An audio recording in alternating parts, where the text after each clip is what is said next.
As discussed previously, performance management requires a lot of work on the part of the supervisor to keep everything running smoothly.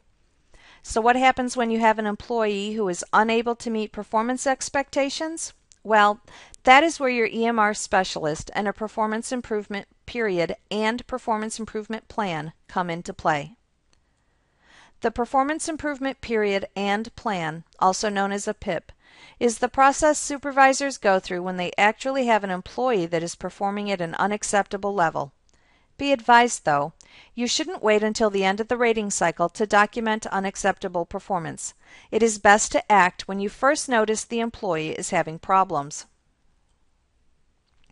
This is the time to begin some pre-PIP activities such as counseling, emails, forms and correspondence, and any other tracking tools. Remember, document, document, document. Acting before the performance becomes unacceptable will often reverse the negative trend. Depending on the situation, you might need to provide some additional guidance and personal coaching. Mentoring from another senior person in the organization can also be beneficial.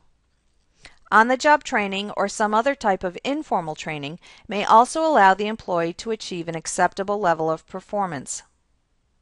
There is no magic answer.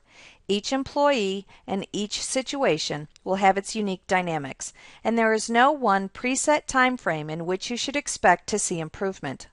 At some point, however, if informal training efforts aren't working, you'll need to begin the PIP process, in which supervisors document an unacceptable rating out of cycle by creating the performance improvement period and plan, in which the supervisor specifically and in significant detail identifies each element that is not being met, what the element requires, why it's not being met, and what it takes to be met, along with the period of time you will allow the employee to improve to an acceptable level.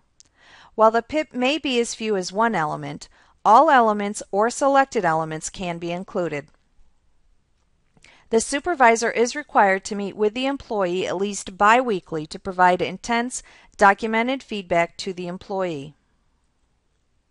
A PIP can last as little as 30 to 45 days or as long as 120 to 180 days, depending on the nature and level of unacceptable performance. At the end of the performance improvement period, another rating is accomplished, and the supervisor has two different paths from which to choose. In the first path, the employee's performance has improved to an acceptable level, and life is good. The second path comes into play if the employee has not improved to an acceptable level. All the documentation you've accrued during the performance improvement period will now be used to support a personnel action, which could include reassignment, demotion, or possibly even a removal.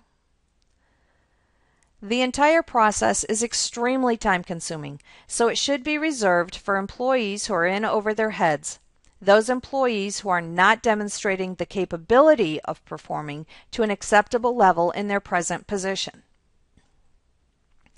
PIPs are not intended for employees who can do the job but refuse to do so for whatever reason.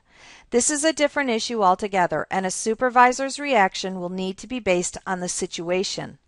The member may be having personal problems, where counseling or professional help may be required.